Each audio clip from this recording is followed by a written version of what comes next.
Hi hello friends, red Moon love stories சேனலுக்கு உங்களை அன்புடன் வரவேற்கும் நான் உங்கள் ஆர்ஜே சாரா. இப்போதான் நம்ம சேனலுக்கு புதுசாக வரீங்கன்னா சேனலை மறக்காம சப்ஸ்கிரைப் பண்ணிக்கோங்க. அப்படியே பக்கத்தில் இருக்கிற பெல் பட்டனையும் கிளிக் பண்ணிக்கோங்க. அப்பதான் நாங்கள் போடுற ஒவ்வொரு ஆடியோ நாவலும் உங்களுக்கு நோட்டிஃபிகேஷனாக வந்து சேருங்க. கதையை கேட்டுட்டு லைக் பண்ணுங்க, ஷேர் பண்ணுங்க, கமெண்ட் பாக்ஸில் கமெண்ட்டும் பண்ணிருங்க. காதில் ஹெட்ஃபோன் போட்டுக்கோங்க. வாங்க கதைக்குள்ள போகலாம்.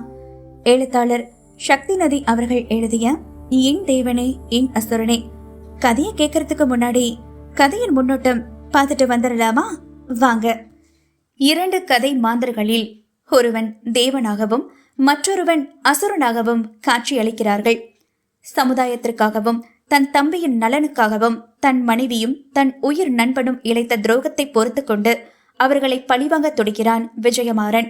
அதே நேரம் காலம் கடந்து கிடைத்த காதலை தக்க வைக்க போராடுகிறான். ஒரு விபத்தினால் தன் வாழ்க்கையில் நடந்த அழகான காதலை மறந்து போகிறான் நெடுமாறன். நினைவுகள் வராவிடனும் காதலியை பார்த்தவன் பேரதிர்ச்சி அடைகிறான் இன்னொருவரின் மனைவியாக. அவனின் ஆழ் மனதில் இருக்கும் காதல் துளிர்க்க ஆரம்பிக்க அவளை நெருங்க முடியாமல் தவிக்கிறான் நெடுமாறன். மீண்டும் அவனது நினைவுகள் வந்ததா? வந்தால் என்னவாகும்? இக்கதை கேட்க போகும் அனைவருக்கும் நான் சொல்லிக்கொள்ள விரும்புவது ஒன்றுதாங்க. ஆரம்பத்தில் இக்கதை முன்னுக்கு பின் முரணாக இருந்தாலும் அடுத்தடுத்த அத்தியாயங்கள் கேட்க கேட்க உங்களுக்கு நிச்சயம் கதை புரியும், பிடிக்கும். என் தேவனே என் அசுரனே. அத்தியாயம் 1. எல்லாருக்கும் எப்பொழுது பொழுது விடியும் என்று இருக்கும். இல்லையேல் எப்பொழுதடா பொழுது சாயும், இந்த உடம்பை கொஞ்சம் எப்படா அக்கடா வென்று சாய்ப்போம் என்று இருக்கும். இப்படி மனிதர்களின் மனம் நொடிக்கு நொடி மாறிக்கொண்டே போக அங்கிருந்த ஒரு பெண்ணின் மனம் மட்டும் இந்த வீட்டிற்குள் எப்படி காலடி எடுத்து வைப்பது என்ற யோசனையுடனும் பரிதவிப்புடனும் கையில் 3 வயது குழந்தையுடன் நின்று கொண்டிருந்தாள் கனிகாஸ்ரீ. அம்மா பசிக்குதுமா. கனிகாவுக்கு ஐயோ என்று ஆகி போனது. கடவுளே என அந்நேரத்தில் சத்தம் போட்டு அளவோ அல்லது கத்தி அளவோ கூட அவளால் முடியாமல் போனது. ஏனெனில் விடிய ஆரம்பித்து இருந்தது. மக்கள் போவோர் வருவோரில் ஒரு சில பேர் அவளின் அழகான முகத்தையும் கையில் குழந்தையை வைத்துக்கொண்டு இருப்பதை ஒரு மார்க்கமாக பார்த்து கொண்டு அவளை கடந்து போயினர். 3 வயது குழந்தைக்கு அந்நேரத்தில் என்ன சாப்பிட கொடுக்க? எப்படியோ அடித்து பிடித்து சேர்த்து வைத்திருந்த பணம் அனைத்தும் செலவாக்கி விட்டிருக்க ஒரு நையா பைசாவும் இல்லாமல் கண்ணீருடன் நின்று கொண்டிருந்தாள். நேற்று இரவு குழந்தைக்கு ரோட்டு கடையில் 2 இட்லி வாங்கி கொடுத்ததோடு சரி. அதன் பிறகு குழந்தை உறங்கி போனது. அந்த மாளிகையின் வாசலில் குழந்தையை தன் மடியில் கிடத்தி உறங்க வைத்தாள். அவளின் உறக்கம் போயே போனது. எப்படி வரும்? ஆசை கொண்ட கணவனின் உயிரே இப்போது இல்லை என்னும்போது பெண்ணவளுக்கு உறக்கம் எங்கிருந்து வரும்? அவளுக்கு இருக்கும் வருத்தம் கவலை சொல்லி மாளாது. ஆனால் அதைவிட இப்போது குழந்தையின் பசி முக்கியமாகப்பட்டது. பசியில் வாடி போயிருந்த குழந்தைக்கு அமுது ஓட்ட அவள் மார்பில் அமுதம் இல்லாமல் போனது. எப்படி வரும்? அவள் சாப்பிட்டால் தானே? அவள் சாப்பிட்டு பல நாள் ஆகிவிட்டது. கால் போன போக்கில் போனால் தன் கணவனின் குடும்பம் இங்குதான் உள்ளது என தெரிந்ததும் அவள் விலாசத்தை கண்டுபிடித்து இங்கே வந்து விட்டாள். கால் கடுக்க நின்றாள். வாட்ச்மேனிடம் கேட்டாள். அவனோ ஏதோ அவளை புழுவை பார்ப்பது போல பார்த்தான். இங்க பாருமா, அப்பாயின்மெண்ட் ஆர்டர் இல்லாம சாரை பார்க்க முடியாது, வெளியே போங்க. அண்ணா அண்ணா ப்ளீஸ்ண்ணா, ஒரே ஒரு முறை பார்த்துட்டு பேசிட்டு போயிடுறேன். ரொம்ப தூரத்துல இருந்து வரேங்க. பச்சை குழந்தை, கொஞ்சம் இறக்கம் காட்டுங்கண்ணா. அவள நிலையை பார்த்து முதலில் புழுவை போல பார்த்தவன் அவளின் கண்ணீரும் அண்ணா என்ற அழைப்பும் அவனின் மனதை பிசைய, சரிம்மா, சாரு வெளியூருக்கு போயிருக்காரு, விடிய காலையில தான் வருவாரு, நீ இப்ப போயிட்டு நாளைக்கு வா. நாளைக்கா? தங்க எந்த இடமும் இல்லை, எங்க போவேன்? விதுவை தூக்கி கொண்டு எங்க போவேன் நான்? கடவுளே. சரிங்கண்ணா என சொல்லி அவள் அந்த மாளிகையின் வாசலிலேயே அமர்ந்து கொண்டாள். ஏ இங்க பாருமா, எந்திரி. பார்க்க பாவமா இருக்கேன்னு நினைச்சு உனக்கு உதவி பண்ணா இங்கேயே இருந்து டேரா போடுற. இது பெரிய இடத்த ஆளுங்க, வரவங்க போறவங்க தெருவில் இப்படியெல்லாம் வாசலை உட்காரக்கூடாது. உன் வீட்டுக்கு போயிட்டு காலையில வா போ. அண்ணா, எனக்கு எப்படி சொல்ல முடியும்? எனக்கு வீடே இல்லை என்று. ஏற்கனவே நம்மை ஏதோ புழுவை பார்ப்பது போல பார்த்து வைத்தவன் ஆயிற்றே. பரவாயில்ல, நான் இங்கேயே இருந்து பார்த்துட்டு போறேன் என சொல்லிவிட்டு ஓரமாய் போய் உட்கார்ந்து கொண்டாள். அவனும் எவ்வளவோ சொல்லி பார்த்தான். ஆனால் அவளும் தன் நிலை என்ன என்று கூறாமல் அழுத்தமாக இருந்து விட்டாள். என்னவோ பண்ணித்தோல என சொல்லிவிட்டு அவன் சென்றுவிட குழந்தைக்கு இட்லியை கொடுத்து உறங்க வைத்தவள் இப்போது காலையில் குழந்தையின் பசியை போக்க வழி தெரியாமல் திண்டாடினாள். என் செல்லமே, இருடா தங்கோ, கொஞ்சம் பொருடாமா, அம்மா கிட்ட காசு இல்லையே, எங்க போய் உனக்கு பால் வாங்க? கடவுளே, எங்களுக்கு மட்டும் ஏன் இந்த வறுமை? நான் பரவாயில்ல, இந்த குழந்தைக்கு இப்படி ஒரு நிலையா வரணும்? மனதில் புழுங்கி புழுங்கி அழுதாள். ஆனால் அது கடவுளுக்கு கேட்டதோ இல்லையோ, நெடுமாறனுக்கு நன்றாக கேட்டது. வந்து விட்டான். அவனது வெளியூர் வேலை முடித்து கப்பல் போன்ற உயர்தர டொயோட்டா காரில் வந்தான். அவன் வந்ததும் மாளிகையின் அரண்மனை வாசல் கதவு திறக்கப்பட அவனுக்கு சல்யூட் அடித்து இன்முகத்துடன் வரவேற்றான் அந்த அண்ணன் வாட்ச்மேன். நெடுமாறனும் சிறு தலையசையுடன் உள்ளே செல்ல, சார் சார் என கத்திக்கொண்டே குழந்தையுடன் காரை கனிகா வழிமறித்து கொண்டு நின்றாள்.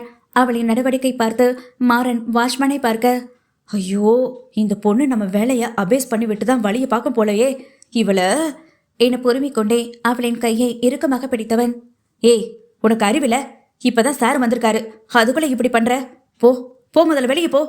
அண்ணா ப்ளீஸ், நான் அவரை பார்க்கணும், நான் பார்க்கணும், ஒரே ஒரு முறை ப்ளீஸ் என கத்தி கொண்டிருக்க, என்னை எதுக்கு பார்க்கணும் நீ? அவனின் தென்னாவேட்டமான பேச்சும் கணீர் குரலும் பெண்ணவளை திரும்பி பார்க்க வைத்து விட்டான். சார், அவ்வளோதான். அதற்கு மேல் அவளால் அவனிடம் பேச முடியவில்லை. பேச மறந்து போனாள். பார்வை அவன் மீது நிலைக்குத்தி இருக்க மனம் வலிக்க அவனை பார்த்தவள் மேற்கொண்டு பேசாமல் சிலை போலவே இருந்தாள். கையில் இருந்த குழந்தை அப்பா பா என்க அவனின் பேச்சில் தன் நிலைக்கு வந்தவள், சார், நான் உங்க அண்ணன். அவள் இழுத்து இழுத்து பேச, யார் இவள்? கையில் குழந்தை வேறு உள்ளதே, ஓரளவு என அவன் நினைத்து முடிக்க அவளும் சொல்ல வந்ததை சொல்லி முடிக்காமல் போக, உள்ளவா என்று சொல்லிவிட்டு சென்று விட்டான். அவளும் அவன் பின்னே வர நொடியில் திரும்பியவன் குழந்தையை மட்டும் பார்த்தான். அப்படியே அவனை உரித்து வைத்தார் போல இருக்க, இவன் என் மகன் என மனதில் உரைத்து கொண்டான். அவளை ஒரு நிமிடம் பார்க்க இப்போதே அவளை கொன்று போடும் அளவுக்கு கோபம் வந்து விட்டது அவனுக்கு. இங்கே இரு, நான் வந்துறேன் என சொல்லிவிட்டு அவனது அறைக்கு சென்றவன் நேராக குளியல் அறைக்கு சென்றான். அவன் வேலையில் அவன் இருக்க இங்கோ குழந்தை நை நெய்வென அவளை பாடாய்படுத்தியது. அம்மா, பப்ப புவ்வா, அம்மா இட்லி வேணும், அம்மா தோசை வேணுமா? அவளை கேட்டு துளைக்க ஆரம்பித்து விட்டது. சமையலறை எங்கு என்று தெரியாமல் அவள் சுற்றியும் முற்றியும் தேடி பார்த்தாள். ஆனால் எதுவும் அவளது கண்களுக்கு புலப்படவில்லை. போலாம் என்று காலடி எடுத்து வைத்தவளை ஒரு வேலைக்கார பெண்மணி, ஐயா உங்களை இங்க தானே இருக்க சொன்னாரு, எங்க போறீங்க? பேசாம இங்கனையே இருங்க என்று கட்டளையாக பிறப்பித்தாள். இங்கே வேலை பார்ப்பவர்கள் கூட திமிர் பிடித்தவர்களாகத்தான் இருப்பாங்க போல. விதுக்குட்டி, ஹீரடா, அம்மா அவங்க கிட்ட உனக்கு ஏதாவது சாப்பிட கிடைக்குமான்னு கேட்டு பார்க்குறேன். அக்கா அக்கா என்ன என திமிருடனே பதில் வந்தது அவளிடம். அக்கா, குழந்தைக்கு நேற்று நைட்டு சாப்பிட்டது பசிக்குதுன்னு சொல்கிறான், ஏதாவது சாப்பிட கிடைக்குமா? ஆமாம், வழியில் போகிற வர பிச்சைக்காரங்களுக்கு தான் எங்கள் ஐயா இங்கே சத்தனம் கட்டி வச்சிருக்காரு பாரு. நாங்களே காலையிலேருந்து வேலை செய்கிறோம், இன்னும் ஒரு வாய் காப்பி தண்ணி குடிக்கல, இதில் உன் பிள்ளைக்கு கேட்க வந்தியோ? போவியா? வந்துட்டா பெருசா என அவளை ஒரே அடியாக புடந்து கட்டி பேசிவிட்டாள். கொஞ்சம் கூட நாக்கில் நரம்பில்லாமல் பேசியவளை விக்கித்து பார்த்து கொண்டே சிலையாக நின்ற கனிகா குழந்தையை பார்த்து திரும்பி போக, உன் பேர் என்ன என்றது கர்ஜனையுடன் ஒரு ஆண் சிங்கம். ஷார்ட்ஸ் டிஷர்ட் விகிதமாய் அழகனாய் இருந்தவன் முகத்தில் எல்லளவுக்கும் சிரிப்பில்லை. கனிகா ஸ்ரீ என்றாள். உன்னை கேட்கல, ஏய் உன் பேர் என்ன என்றான். சார், என்னைவா கேட்குறீங்க என சற்று நேரத்திற்கு முன்னால் கனிகாவிடம் கடுமையாக வார்த்தைகளால் அவளது இதயத்தை குத்தி கிழித்தவள் எப்படிரா என்னும் அளவிற்கு அப்பாவி போல் முகத்தை வைத்துக்கொண்டு கேட்டாள். என கோபமாக அந்த என்னும் சொல்லே அவளுக்கு பயத்தை வர வைக்க எதிரே இருந்த கனிகாவை பார்த்தான். அண்ணம் சார். அண்ணம்? பேரில் கூட அண்ணன் இருந்து என்ன பிரயோஜனம்? Get out in my house, இனி உனக்கு இங்கே வேலை இல்லை. புரிந்து போனது அவளுக்கு, அனைத்தும் புரிந்து போனது.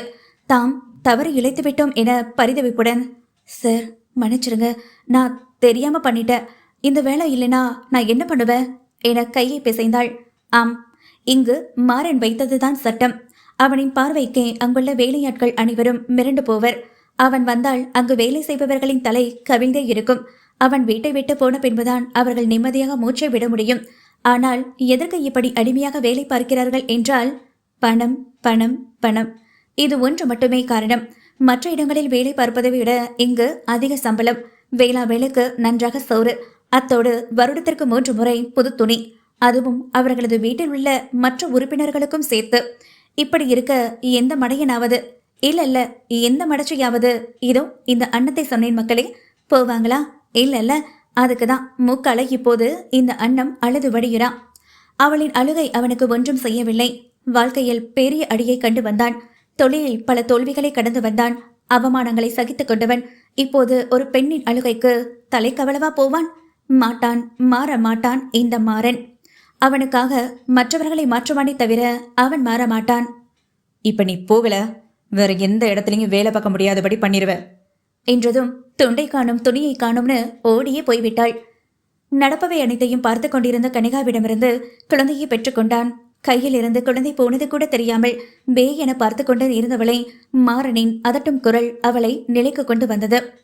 ஏய், என்ன அங்கே நிக்கிற? வா, அதட்டினான்.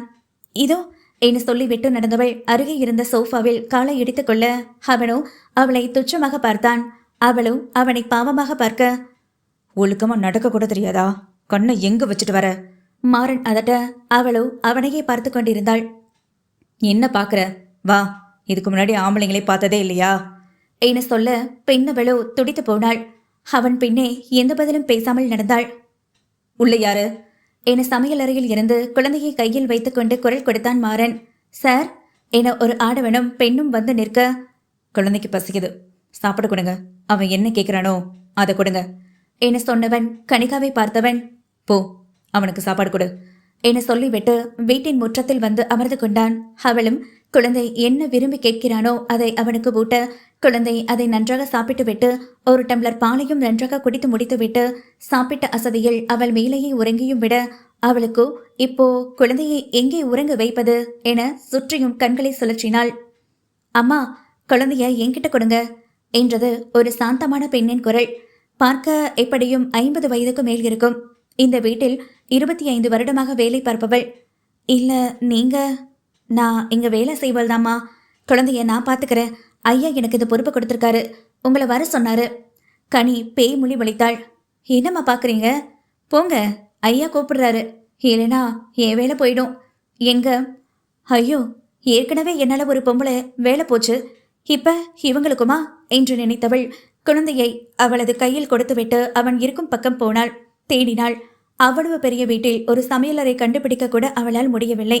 இதில் எங்கு அவனை தேட? ஆனாலும் தேடினாள்.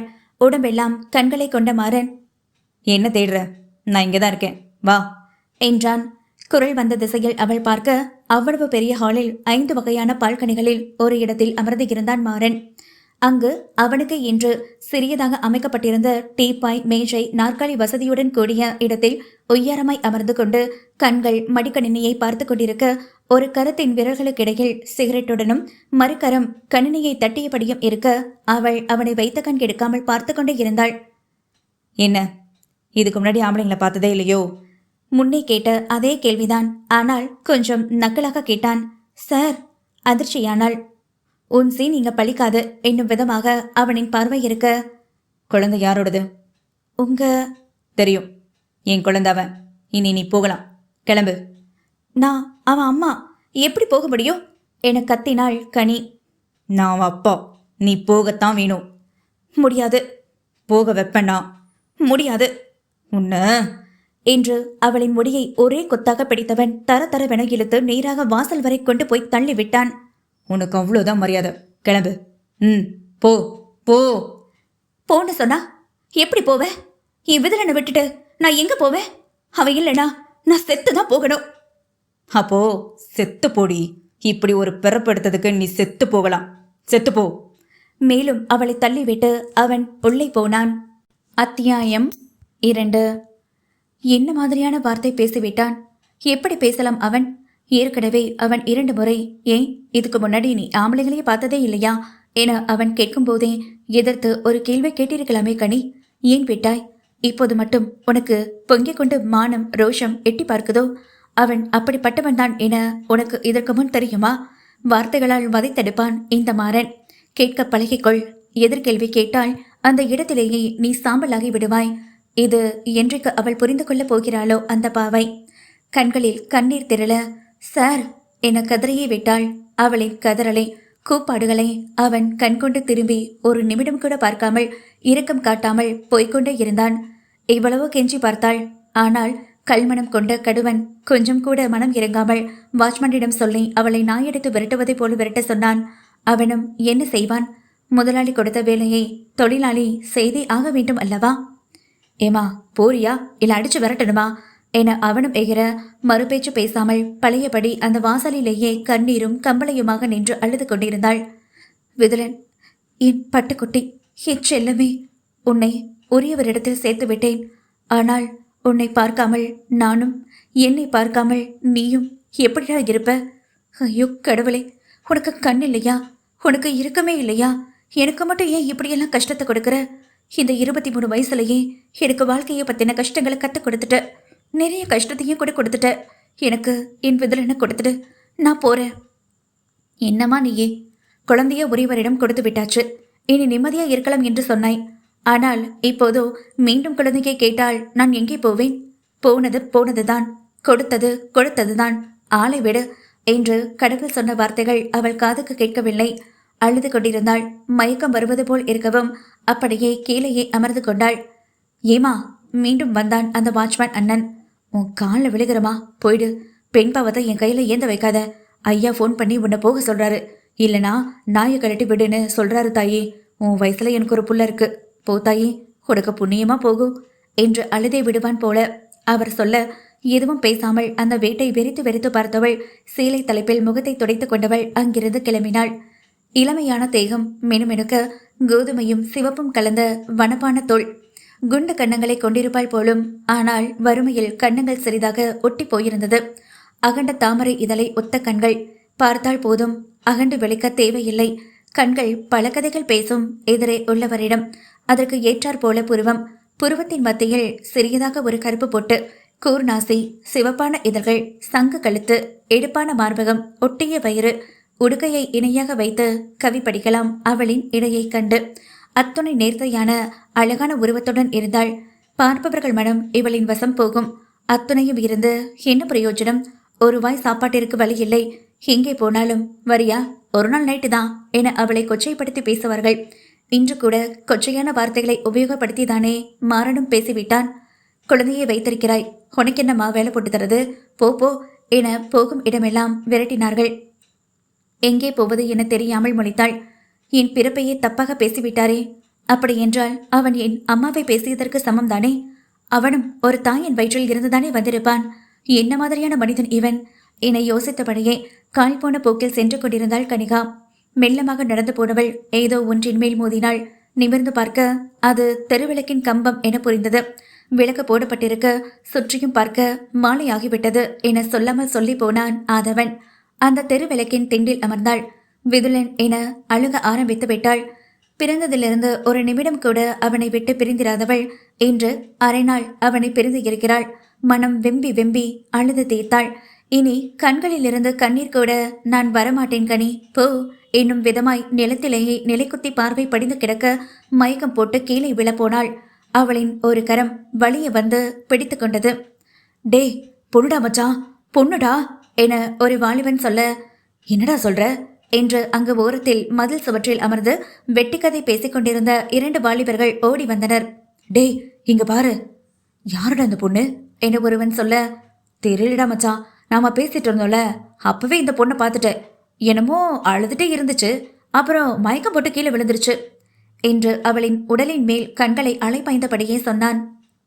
டே குட்டி சூப்பரா இருக்குதுடா குமாரு, பேசாம எங்காவது கூட்டிட்டு போயிட்டு மெட்ரை முடிச்சுட்டு தூக்கி வீசி எரிஞ்சிட்டு போலாமாடா என்றான் ஒருவன். செருப்பு பிஞ்சிரும், நமக்கு ஒரு தங்கச்சி இருக்கு. உனக்கு இருக்குன்னு சொல்லுடா கேனப்பயலே, பயமா இருந்தா போடா வீட்டுக்கு என்றவன் அவளை தூக்க போக அவனின் கையை இறுக்கமாக இரும்பு கரம் ஒன்று பிடித்தது. யாராது? உன் அப்பன்டா. என்னது நைனாவா என பயந்து கொண்டே திரும்பியவன், யோ யார் யா நீ, என்னத்துக்கு என் மேல கை வைக்கிற, முடியா என்றான் கையை எடுக்க முடியாமல் எடுத்தபடி. அந்த பொண்ணு மேல கை பட்டுச்சு தொலைச்சிடுவேன், ஜாக்கிரத. அத சொல்ல நீ யாரியா? டே குமாரு, இவனை அடிச்சு போட்டு தூக்கட அந்த சிட்ட என்றான் கோபமாக. அவனை அடிக்க வந்தவனை பந்தாடினான் நெடுமாறன். அவனை பின்னி எடுப்பதை பார்த்தவன், ஆத்தாடி, இன்னும் கொஞ்ச நேரம் நம்ம இங்க இருந்தோம்னா நம்மளே அடிச்சு துவம்சம் பண்ணிடுவான் இந்த பீமன். போலாம், எஸ்கேப்பு என்று ஓடப்போக அவனையும் ஒரு கையாலே பிடித்தவன் தூக்கி போட்டு மிதிக்க ஆரம்பித்து விட்டான். சொக்கா என கத்தினான் மாறன். சார் என வந்தவன் பார்க்க மாமிச மலையாய் வந்து நின்றான் சொக்கலிங்கம். அவனை சுருக்கமாக சொக்கா என்றுதான் மாறன் அழைப்பான். மாறனை விட 2 வயது கம்மிதான். ஆனால் தோற்றத்தில் பெரிய ஆள் போல இருப்பான். திடகாத்திரமான உடல்வாக்கு கொண்ட அழகனாய் இருந்தான். மாறனுக்கு அவன்தான் எல்லாமே. எந்த வேலையிலும் கூடவே பாடிகார்டு போல இருப்பான். சார், இவங்க 2 பேரும் நாளைக்கு அவன் முழுதாக கூட சொல்லி முடிக்குவதற்குள், சரிங்க சார், நாளைக்கு இவங்க உயிரோடு இருக்க மாட்டாங்க என்று சொன்னவன் அவர்கள் இருவரின் கழுத்தை பிடித்துக்கொண்டு மாறன் வந்த வண்டி அல்லாது வேறொரு வண்டியில் ஏற்றிக்கொண்டு போனான் சொக்கன். மயக்கமடைந்து விழுந்து கிடந்தவளை பார்த்தவன் எப்படி இவளை தூக்க என்று அவளையே பார்த்து கொண்டிருந்தான். காற்றில் அவளது சீலை அசைய அவளின் வனப்பு மிகுந்த பகுதி அவன் கண்களுக்கு காட்சியளிக்க பின்னந்தலையை அழுத்த கோதி திரும்பிக் கொண்டான். ச கருமம், என் தலை எழுத்து கண்டவ உடம்ப பார்க்கணும்னு. டிஸ்கஸ்டிங் என்ற முகத்தை அஷ்ட கொன்னலாக திருப்பியவன் மீண்டும் மீண்டும் அவளின் வனப்பை பார்க்காமல் இருக்க முடியவில்லை அவனால். கைகளை உதறிக்கொண்டே அவளை தூக்கி தோளில் போட்டுக்கொண்டு காரில் ஏறினான். பின் சீட்டில் அவளை கிடத்திவிட்டு முன் சீட்டில் அமர்ந்து டிரைவ் பண்ண ஆரம்பித்தான். பொதுவாக மாறனை செல்ஃப் டிரைவிங் பண்ணிக்கொள்வான். வேறு டிரைவர்களை போட மாட்டான். ஏதாவது வெளியூர் வேலை விஷயமாக போனால் மட்டும் சொக்கனை அழைத்து போவான். எப்போதும் சொக்கன் அவன் கூடவே இருப்பான் என சொல்லலாம். 10 நிமிடத்தில் கார் அவனது மாளிகைக்கு சென்றுவிட அவளை தூக்கிக் கொண்டே அவனது அறைக்கு போனான். அவளை கட்டிலில் தொப்பென போட்டவன் சற்று நேரத்திற்கு முன்னால் நடந்தவை கண்ணுக்கு வர மருத்துவருக்கு போன் போட்டான். கனி அவனது வீட்டை விட்டு வெகு தூரம் எல்லாம் போகவில்லை. சிறிது நேரம் சிலை போலவே ஒரே இடத்தில் நின்று கொண்டிருந்தாள். பின் என்ன நினைத்தாலோ அவளை சாலையில் இறங்கி நடக்க ஆரம்பித்து இருந்தாள். அதற்கு இடையில் வீட்டையே 2 பண்ணிவிட்டான் விதுலன். சாப்பிட்டு நன்றாக உறங்கிக் கொண்டிருந்தவன் மதியம்தான் எழுந்தான். அம்மா என்று கத்தினான். குழந்தைக்கு பசிக்குது போலும், சாப்பிட ஏதாவது கொடுப்போம் என குழந்தை பொறுப்பை ஏற்றுக்கொண்ட அந்த 50 வயது மதிக்கத்தக்க பொன்னியம்மாள் பாட்டி அவனுக்கு சாப்பாடு போட்ட அதை தூ என துப்பினான். அம்மா அம்மா அம்மா வேணும், அம்மா கனிமா என்று குழந்தை சொன்னதையே சொல்லும் கிளிப்பிள்ளை போல அழுது கொண்டே இருந்தான். அவனின் அழுகுரல் கேட்டு அறையை விட்டு வெளியே வந்தான் மாறன். என்னாச்சு, ஏன் இப்படி அழுகிறான் என குழந்தையை வாங்கினான். அப்பா அம்மா வேணும், அப்பா அம்மா வேணும், அப்பா அம்மா வேணும் என்று அவனின் நெஞ்சில் தேம்பி தேம்பி அழ. அம்மாவா? புண்ணியம்மா, ஏன் இவன் இப்படி அழுகிறான் என சிவந்த விழிகளுடன் கேட்க, தம்பி அவன் அவங்க அம்மாவை கேட்டு அழுகிறான். நீங்க போய் அந்த பொண்ணை கூட்டிட்டு வாங்க தம்பி. பாவம், இப்படியே அழுதுகிட்டே இருந்தா குழந்தை உடம்புக்கு நல்லதில்லை சாமி என்று அவள் சொல்ல, அதெல்லாம் ஒன்றும் தேவையில்லை, நான் பார்த்துக்கிறேன் என்று அவன் குழந்தையை அழைத்து கொண்டு விளையாட்டு காமித்தான். நிறைய பொம்மைகளை எடுத்து கொடுத்தான். ஆனால் விதுலன் அம்மா அம்மா புராணம் பாட கடுப்பாகி போனான் மாறன். உனக்கு உங்க அம்மா தான் வேணுமா என்றான் மென்மையாக. இதுவரை அவன் இப்படி பேசி யாரும் கண்டதில்லை. அதட்டி உருட்டி அதிகாரம் பண்ணியே பழகியவனுக்கு குழந்தையிடமும் அவன் குடத்தை காமிக்க அவன் ஒன்றும் மூடன் இல்லையே. அவனுக்கு அன்பு நிறைந்து வழிந்தது விதுலனை கண்டு.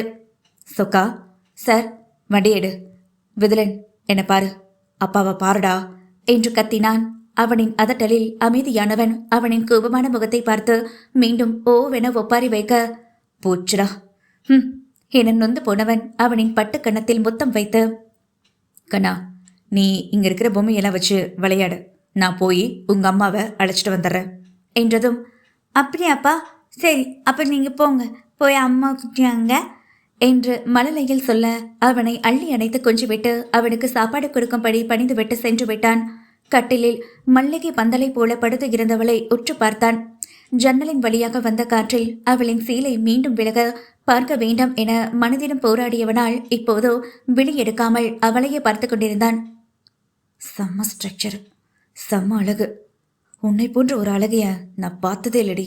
ஒரு குழந்தைய பெத்தவளாட்டவா இருக்க, இப்பவே உன்னை கட்டிச்சு சாப்பிடணும் போல இருக்கு என மனதில் அவளை வர்ணனை செய்தவன் காலையில் அவளின் முடியை பிடித்து இழுத்து வெளியே தள்ளும் போது அவளின் பிறப்பையை கொச்சைப்படுத்தி பேசியது நினைவில் இல்லாமல் போனது போல அவனுக்கு.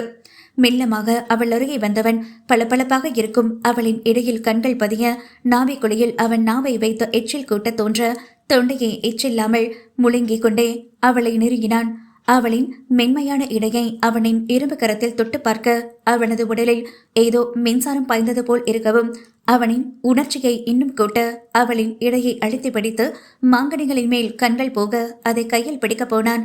சார் என்னும் சத்தத்தில் நிகழ்வுளவிற்கு வந்தவன் "அ அ, இதோ வந்துட்ட" என ஓடிப்போய் கதவை திறந்து விட்டான். சொக்கன் தான் நின்று கொண்டிருந்தான். என்ன சொக்கா? சார், டாக்டர் வந்திருக்காங்க. வர சொல்லு என்று சொன்னவன் மருத்துவர் பரிசோதிக்க தனிமைக்கு இடம் கொடுத்து நேராக பூட்டியிருந்த அறைக்குள் உள்ளே போனான். கதவை சாத்தி தாழ் போட்டுக் கொண்டான். அண்ணா என்று கத்தினான். அவனின் கதறலை கேட்டு அந்த மாளிகையில் குடியிருந்த குயில்கள், கிளிகள், பறவைகள் பறந்தே போய்விட்டன. அத்தியாயம் 3. மாளிகை போன்ற அவ்வீட்டில் வசிக்க ஒரு ஆள் மட்டுமே, அது நெடுமரன் மட்டுமே. வீட்டை சுற்றியும் பெரிய தோட்டம் அமைந்திருந்தது. அதை பார்த்து கொள்ளவே 5 ஆட்களை நியமித்திருந்தான் மாறன். கடந்த 6 மாதமாக ஒரே ஆளாக இருந்து தொழிலில் பல முன்னேற்றங்களை கண்டு உள்ளான். இந்தியாவின் முக்கிய தொழிலதிபர்களுள் அவனும் ஒருவன் ஆவான். ரசாயன தொழிற்சாலை, தொழில்நுட்ப நிறுவனங்கள், உபயோகப்படுத்தும் உதிரி பாகங்கள் செய்யும் தொழிற்சாலை, பெரிய பெரிய மால் தியேட்டர்ஸ் என பல வகையான தொழில்களை செய்து இன்றைக்கு எட்டாத உயரத்தில் பெரிய ஜாம்பவானாக திகழ்ந்து கொண்டிருக்கும் இவன் இப்போதோ தன் அண்ணனின் புகைப்படத்தின் முன்னே அழுது கொண்டிருந்தான். கத்தி அழுதான். அவர் இருக்கும்போது கூட கல்லாக இருந்தவன் இப்போது அவனையும் அறியாமல் கண்ணீர் வந்து கொண்டே இருந்தது. தன் அண்ணனின் புகைப்படத்தின் முன்னே விளக்கேற்றி சிரித்த முகத்துடன் காட்சியளித்த அவரை பார்த்து அழுதான். அண்ணா, என்னை மன்னிச்சிடுங்க. நான் உன்னோட பொண்டாட்டிய தப்பான கண்ணோட்டத்தில் பார்த்தேன். இதோ இந்த கையால தான் அவளை தொட்ட. என்னை மன்னிச்சிரு.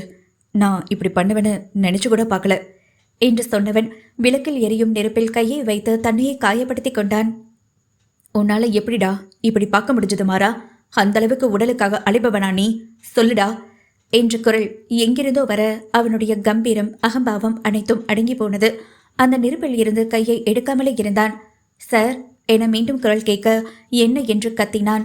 அவனின் சத்தம் கேட்டு சற்று அதிர்ந்து போன சொக்கன் மெல்லியதாக மனதில் பயம் பரவியது.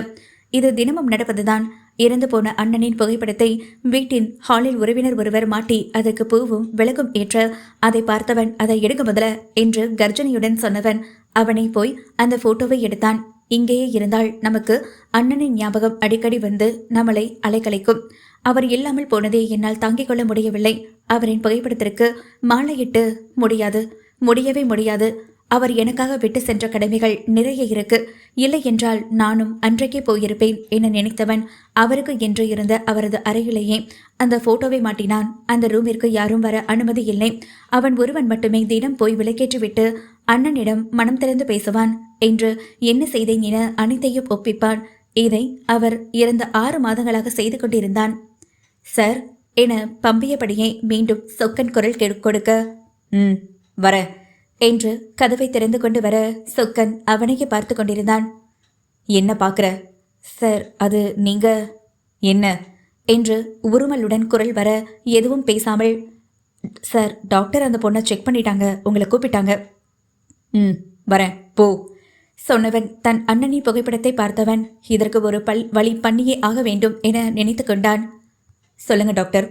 சார், அவங்க ரொம்ப வீக்காக இருக்காங்க, சரியா சாப்பிடல போல, கொஞ்சம் நல்லா கவனிச்சுக்கோங்க என்று சொன்னவர் இதில் டானிக் எழுதி கொடுத்துருக்கேன், அவங்களுக்கு வாங்கி கொடுத்துருங்க என்று சொன்னவர் அவருக்கு உண்டான ஃபீஸை வாங்கி கொண்டு சென்று விட்டார். சொக்கா. சார். அவ கண்ணு முழிச்சதும் அவளுக்கு நல்ல சாப்பாடு கொடுத்து அனுப்பிவிட்டுரு. கடினமாக பேசியவன் அவனுடைய மடிக்கணினியை எடுத்தான். எஸ் சார் என சொன்ன சொக்கன் திரும்பி நடக்க ஆரம்பிக்க, சொக்கா மேலும் அழைப்பை கேட்டு சார் என்றான். முக்கியமா அவ என்னை வந்து பார்க்கவே கூடாது. என் கூட பேசாம இருக்கிறபடி பார்த்துக்க, இல்ல உன் வேலை போயிடும் என்றான். அவனின் பேச்சில் அதிர்ந்தவன் சரிங்க சார் என்று பயந்து கொண்டே அவள் இருக்கும் அரை பக்கம் போனான். அவள் இன்னும் உறக்கத்திலேயே இருக்க, சரி அவர்களே எழுந்து வரட்டும் என நின்றான். அடுத்த நிமிடம் அவனது போன் ஒலிக்க அதை எடுத்தவன் பாஸ் என இருக்கவும், வீட்டுக்குள்ளதானே இருக்கோ, எதுக்கு கூப்பிடுறாரு என தலையை சொரிந்தவன் போனை அட்டன் செய்தான். சார். டேய், இன்னும் அவ போகலையா? அவனுக்கு அவன் கஷ்டம். அட என்னடா அது, இப்பதான் சார் சொன்னாரு, முழுசா 1/2 மணி நேரம் கூட ஆகல, அதுக்குள்ளே ஏவா? நான் என்ன ரோபோட்டா? வர வர இந்த சார் நம்மளை ரொம்ப வேலை வாங்குறாரு. முடியுமாடா உன்னால? அவர் உனக்காக என்ன வேலை செஞ்சாரு, மறந்துட்டியா என நேரம் கெட்ட நேரத்தில் மனசாட்சி அவனை கேட்க, அதுவும் வாஸ்தவமான பேச்சுதான், கடைசி வரைக்கும் இந்த ஆளோட தான். டேய் சொக்கா, இந்த சாரோட தான் குப்பை கொட்டணும் என்ன நொந்து கொண்டபடியே. இதோ சார், இப்போ போயிடுவாங்க என்று அவன் சொல்லிவிட்டு போனை அணைத்துவிட்டு அவள் உறங்கும் அறைக்கு சென்றான். நல்ல வேளையாக அவள் எழுந்து அந்த ராஜகட்டிலில் கோழி குஞ்சாய் ஒரு ஓரத்தில் அமர்ந்திருந்தாள். அவளை பார்த்த சொக்கன், பாவம் இந்த பொண்ணு என்ன பண்ணுச்சோ, இங்கே வந்து மாட்டிக்கிச்சு. கடவுளே, இந்த பொண்ணை காப்பாத்துப்பா என்று நினைத்தபடியே பேச்சு கொடுத்தான். உங்க பேரு? கனிகா. கனிகாஸ்ரீ. கீழே வாங்கம்மா என்று அவளை அழைத்து செல்ல அவளும் அவன் பின்னி போனாள். அங்கு அவளுக்காக நிறைய வகையான உணவுகள் இருக்க அதை பார்த்தவள் என்ன என்பது போல பார்க்கவும் அவனோ, சாப்பிடுங்க. இல்லை, எனக்கு வேண்டாம், என் பையனை பார்க்கணும் என மிரண்ட வெளிகளுடன் கெஞ்சி கேட்டாள். யாரு, அந்த குட்டி குழந்தையா என அவன் கேட்டான். ஆமாண்ணா, அவனை பார்க்கணும், எனக்கு சாப்பாடெல்லாம் வேணாம், அவனை கொடுத்துருங்க, நான் போகிறேன் என்றாள். சொக்கனுக்கோ என்னடா அது கொடுமை, சார் ஒன்று பண்ண சொன்னார், அதை பண்ண போனால் இந்த பொண்ணு பையனை கொடுங்க போகிறேன்னு சொல்லுது. இந்த பிள்ளைய மட்டும் இல்லை, தனியாக போக சொன்னார், என்ன பண்ணுறது, சார்கிட்ட கேட்போமா? கேட்டா ஆத்தாடி, வேணாம் விட்டுடுவோம், எதுக்கு வம்பு என்று அவளையே பார்த்தவன், அம்மா நீ முதல்ல சாப்பிடு, அப்புறமா உன் மகனை பார்க்கலாம் என்றான். அவளோ முடியாது என சொன்னாள். நேரம் கடக்க கடக்க சொக்கனுக்கு பயம் மனதில் பந்தாடியது. ஐயோ, இருட்ட ஆரம்பித்து விட்டது, இன்னும் கொஞ்ச நேரத்தில் வெளியே போனா சார் வந்துருவாரு, என்ன பண்றது என அவன் நினைத்து கொண்டே, ஏமா நான் சொல்றத கேளுமா, நீ பார்க்க ரொம்ப அப்பாவியான பொண்ணா இருக்க, ரொம்ப சோர்வாகவும் இருக்க. நான் கேள்விப்பட்டதெல்லாம் உண்மையா பொய்யான்னு எனக்கு தெரியாது, ஆனா அந்த குட்டி பையன் அப்படியே எங்க பெரிய ஐயா போல உரிச்சு வச்சு பிறந்திருக்கான். அவருக்கு நீங்க என்ன உறவுன்னு எனக்கும் தெரியும். இது ஜெமீன் பரம்பரமா, உங்களை போல உள்ளவங்களுக்கு இங்க இடம் கிடையாது தாயே.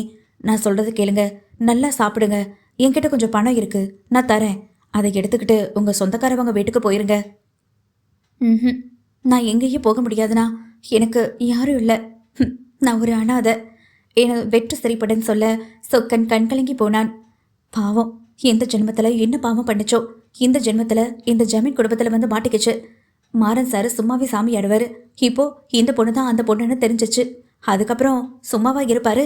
கடவுளே கருப்பு சாமி, இந்த பிள்ளைக்கு நீ தான் காவலா இருந்து காக்கணும் என அவளுக்காக அவன் வேண்டிக் கொண்டிருக்க காட்டு கத்தலாக உள்ளே வந்த மாறனை அவன் கவனிக்காமல் போனான். ஏய், நீ இன்னும் போகலையா என்று கர்ஜனையுடன் பேசிக்கொண்டே குழந்தையை கையில் வைத்துக்கொண்டு வந்தான் மாறன். குழந்தையின் அழுகையை எப்படி சமாதானம் செய்ய என தெரியாமல் குழந்தையை பார்க் அழைத்து செல்லலாம் என நினைத்து அவனை தூக்கி கொண்டு அவன் வெளியே சென்று விட்டு வந்தான். வரும் வழியெல்லாம் அவள் சென்றிருப்பாளா? அவள் போய்த்தானே ஆக வேண்டும். அப்படியே அவள் போகாமல் இருந்தால் அவளை கழுத்தை பிடித்து வெளியே அனுப்ப வேண்டியதுதான். அனுப்பி அப்புறம் அவளை அந்த நாய்கள் பண்ணதைப் போல வேற தெருநாய்கள் ஏதாவது செய்தால் நீ மட்டும் பண்ணலையா கண்ணா? அவள் உன் அண்ணனின் மனைவி என்று தெரிந்தும் தொட்டாயே, தப்பாக பார்த்தாயே. இல்லை, அவள் ஒன்றும் என் அண்ணனின் மனைவி அல்ல, வெறும் ஆசை நாயகி. இன்னும் கேவலமாக சொல்ல போனால் வப்பாட்டி. ச என முகத்தை அஷ்ட கோணலாக வைத்துக்கொண்டு காரை மட்டும் படு வேகமாக வீட்டை நோக்கி செலுத்தி இருந்தான். அம்மா என திடகாத்திரமான மாறனின் புஜத்தில் இருந்து கீழே இறங்கிக் கொண்டு ஓடி போய் அவளை தஞ்சமடைந்தது குழந்தை. அம்மா, அம்மா நீ எங்க போன? உயிரை பிரிந்து இருந்த உடலில் மீண்டும் உயிர் வந்து விட்டது போல் அவ்வளவு ஆனந்தம் கொண்டாள் கனி.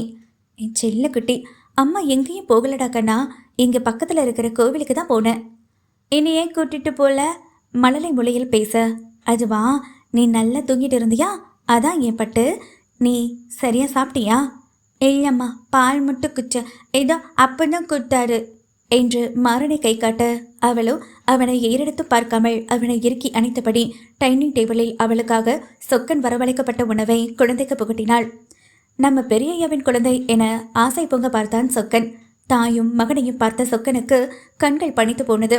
தன் அன்னையின் ஞாபகம் கூடவே வர அந்த காட்சியை யாருக்கும் தெரியாமல் தனது செல்போனில் படம் பிடித்து கொண்டான்.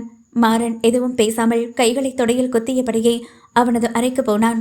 அவளின் வாசம் அந்த அறையில் இருப்பதைப் போல உணர படுக்கையில் சரிந்து விழுந்தான். என்ன ஒரு வாசனை! பெண்களுக்கு இயற்கையாவே ஒரு நறுமணம் இருக்கும் போலவே. ஆனால் மைத்ரா வந்தால் மட்டும் ஏன் எனக்கு ஒரு மாதிரி கொமட்டிக்கிட்டு வருது? அவளும் அவ சென்ட் வாசனையோ கன்றாவி என மனதில் புலம்பியவன் அவளின் ஞாபகத்திலேயே கண்கள் மூடினான். வேண்டாம் மாறா, வேண்டாம், அவ என் மனைவி. அண்ணன் வந்து சொல்லிவிட்டு போக படுக்கையை விட்டு எழுந்தான். அவ்வளவு ஏசி போட்ட அறையிலும் அவனுக்கு வேர்த்து கொட்ட மடமடவென்று அந்த அறையை விட்டு வெளியேறினான். சொக்கா என கத்தினான். தாயையும் மகனையும் பார்த்து கொண்டிருந்தவன், ஏமா நீயும் சாப்பிடு என்றான் பரிவாக. இல்லைனா குழந்தை சாப்பிடட்டும், எனக்கு வேண்டாம் என்றாள் தன்மையாக. இல்லைம்மா, அதெல்லாம் முடியாது, சாப்பிடு. இல்லைண்ணா, பரவாயில்ல, இருக்கட்டும். நீ என்ன நிஜமாவே அண்ணன்னு நினைச்சா சாப்பிடு என்றான் அன்பு கட்டளையாக. இதற்கு மேல் அவளாலும் மறுக்க முடியவில்லை. நாள் கணக்கில் வயிற்றை காய போட்டு மகனுக்கு மட்டும் உணவை புகட்டியவளுக்கு இன்று தன் முன்னே அவளுக்காக உணவை எடுத்து வைத்தாலும் மகனை பார்த்தால் மட்டுமே என்னால் நிம்மதியாக இருக்க முடியும் என தோன்ற இப்போது கண் முன்னே மகனுக்கு உணவு ஊட்டிவிட்டு அவளும் சாப்பிட்டாள். நாள் கணக்கில் சாப்பிடாமல் இருந்ததால் அவளால் வயிறு நிறைய சாப்பிட முடியவில்லை. 2 இட்லி 2 சப்பாத்தி போதும் என நிறுத்திவிட்டாள். அம்மா மகனின் சம்பாஷணைகளை பார்த்து கொண்டிருந்தவன் சொக்கா என்னும் அழைப்பில் ஓடி போனான். சார், இந்த ரூம்ல இருக்கிற படுக்கையறை, தலையாணி, ஜன்னல் ஸ்க்ரீன் எல்லாத்தையும் உடனே மாத்து. ஓகே சார் என்றவனோ, என்னத்துக்கு, ஏன் இப்படி திடீர்னு மாற்ற சொல்கிறாரு? கேட்டு பாரு சொக்கா. ஐயோ வேணா ரைட்டர் அக்கா. என்ன கெட்ட வார்த்தையில திட்டுவாரு, அது அந்த பயம் இருக்கணும். நல்லா போட்டப்போ ஹீரோவை எனக்கு பிடிக்கவே இல்லை. உனக்கு பிடிச்சா என்ன, பிடிக்கலனா என்னடா லூஸு? எனது லூஸா? ஆமாடா கேனம். எனது கோபனவா? நான் ஜட்டி போட்டிருக்கேன். கருமோ அசிங்க படிச்சவனே. மக்களே, எனக்கும் இதுக்கு சம்மதம் இல்லை. சொக்கன் காது கேட்கல, எனக்கு தெரியாது. கீழே இறங்கி வந்தவன் முதலில் தேடியது கணிகாவை தான். ஹாலில் அவள் இல்லை. அங்கு தேடியவன் ஓரளவு விதுலன் அறையில் இருப்பானோ என்று நினைத்து அங்கு போக அறையின் கதவை திறந்து கொண்டு உள்ளே போனான். கதவை திறந்த சத்தம் கேட்டு குழந்தையை உறங்க வைத்துக் கொண்டிருந்தவள் திரும்பி பார்க்க அவன்தான் நின்று கொண்டிருந்தான். அவனை பார்த்து ஓடி போய் அவனின் காலில் விழுந்தாள். சார், ப்ளீஸ் சார், என் பையனை என்கிட்ட இருந்து பிரிச்சிடாதீங்க. நான் இங்கே ஒரு வேலைக்காரியாக இருந்துட்டு போகிறேன். கொஞ்சம் கருணை காட்டுங்க சார். அவன் இல்லாமல் என்னால் இருக்க முடியாது என்று அவனின் கால்களை பிடித்து அழுதாள். மாறனோ எந்த பதிலும் சொல்லாமல் இருந்தான். அவ்வளவே. ஆனால் அவள் பேசியது காதுக்குள் அது பாட்டுக்கு போய்க் கொண்டிருக்க அவன் கண்களோ அவள் கீழே காலை பிடித்து அழுது கொண்டிருக்கும் போது அவளின் மாறாப்பில் இருந்த சேலை முழுவதும் அவிழ்ந்து தரையில் பட அவன் கைகளோ அவளின் கனிகளை கசக்க வேண்டும் என்ற துடிப்போடு முன்னேற அதற்குள் அவளை அதை மறைத்தும் கொண்டாள். அவனின் கண்கள் கோபத்தில் கொப்பளித்தது. மறைத்த இடத்தை தொட முடியவில்லை என்னும் கோபமா? யாருக்கு தெரியும்? எழுந்துரு. கனி மீண்டும் அவனை பிடித்து அழ. எழுந்துருடி. அவள் திருத்திருவென முளைத்தபடி எழுந்தாள். என்னடி இப்படி அழுக்கி குலுக்கி மினுக்கி அங்கே இங்கன்னு காமிச்சு எனக்கு கவுத்து இந்த வீட்டில் இருக்கலாம்னு பார்க்குறியா? நான் சொன்னது தான். எதுக்காகவும் மாற மாட்டான் இந்த மாறன். போடி முதலங்கிறது. அவனின் பேச்சில் அதிர்ந்து போனாள் கனி. சார் என கத்தினாள். நான் போக மாட்டேன். போக மாட்டேன்? மாட்டேன். இப்போ மட்டும் நீ போல உன்னோட ஒவ்வொரு ராத்திரியும் என்னோட கழிக்க வேண்டியதாக இருக்கும். நான் என்ன சொல்ல வரேன்னு புரியுதா என புருவம் தூக்கி கேட்டான். புரியுது, நல்லா புரியுது. நான் தயார். போட்டிருந்த சீலையை அவள் கை கொண்டே கழட்டினாள். அத்தியாயம் 4. புரியுது, நல்ல புரியுது என்று சொன்னவள் அவள் கை கொண்டே சீலையை அவிழ்க்க கன்னம் இரண்டும் தக தகவென எரிந்தது. காது மடல் சிவந்து போய் காதில் கொயிங் என்னும் சத்தம் மட்டுமே அவளுக்கு கேட்க அவன் கத்திக்கொண்டு பேசுகிறான். ஆனால் என்ன பேசுகிறான் என்பது மட்டும் அவளுக்கு கேட்கவே இல்லை. மயக்கமே வருவது போல இருக்க கண்களில் பூச்சி பறக்க கீழே விழுந்தாள். ஓ ஷிட் என்று காலை தரையில் உதைத்தவன் தலையில் அடித்து கொண்டான். ஏய் எந்திரடி என்று அவளது முழங்கையை பற்றி இழுக்க, சார் சார் என்னை விடுங்க, என்னால் முடியல. நீங்கள் அடிச்ச அடியில் கண்ணை கட்டிக்கிட்டு வருது. ப்ளீஸ் என்னை விட்டுருங்க. அவனுக்கு புசு புசுவென கோபம் வர, கொஞ்ச நேரத்துக்கு முன்னாடி என்னைய நீங்கள் என்ன வேணாலும் பண்ணலாம், சம்மதம் என்பது போல சீலையை அவிழ்த்தவள் இப்போது தூக்கம் வருது போடா வெளியே என சொல்லாமல் சொல்கிறாள். என்னைய பார்த்தா இவளுக்கு எப்படி தெரியுதா? என்னை ஏதோ கிள்ளுக்கிறன்னு நினைச்சிட்டாளா? கிராதகி. சும்மா இருந்தவன அங்க இங்கன்னு தொட்டு காமிச்சு உசுப்பேத்தி விட்டுட்டு இப்ப தூக்கம் வர்றது ஒரு கேடா என்று பொறுமினான். எனது தூக்கமா? எந்திரடி, போடி, இந்த வீட்டை விட்டு வெளியே போடி. என்னால் போக முடியாது என ஆவேசமாக எழுந்தவள் அவளின் கையை இழுத்து கொண்டு பக்கத்தில் உள்ள அறைக்கு போனாள். அவளின் செய்கை அவனுக்கு விசித்திரமாக இருந்தது. என்ன பெண் இவள்? வந்த ஒரே நாளில் என்னிடம் இப்படி பேசுகிறாள், நடந்து கொள்கிறாள். என்ன மாதிரியான பெண் இவள்? தன் அண்ணன் இவளையா காதலித்தார்? ச சகிக்கல. இவருக்கு வேறு பெண்ணே கிடைக்கலையா? ஒரு அரமண்டல் தான் கிடைச்சதா? கருமோ. மாறனிடம் எத்தனையோ பெண்கள் இவனின் அழகை கண்டு நெருங்கினர். ஆனால் அவனோ, யார் நீ, போ வெளிய என தன் அண்ணல் தெரிக்கும் கண்களாலேயே விரட்டி விடுவான். அப்படி இருக்க இந்த பெண்ணிடம் என் புத்தி, மனம், உணர்ச்சி எல்லாம் மயங்குவது ஏன்? இப்படி ஒரு பார்வை, இப்படி ஒரு தொடுதல், இப்படி ஒரு கேவலமான எண்ணம் கூட என் அண்ணனுக்கு நான் செய்யும் துரோகம் அல்லவா? இவளை எப்படியாவது இங்கே இருந்து அனுப்பியே ஆக வேண்டும். இல்லை என்றால் என் கைகள் இவளின் அழகான வனப்புடன் மிகுந்த உடலை வஞ்சம் தீர்த்து கொள்ளும். இத்தனை நாள் கொண்ட ஆண்மை உணர்வு இவளை பார்த்து மட்டும் ஏன் துடிக்கிறது? கஷ்டப்பட்டு அடக்கினாலும் முடியவில்லை.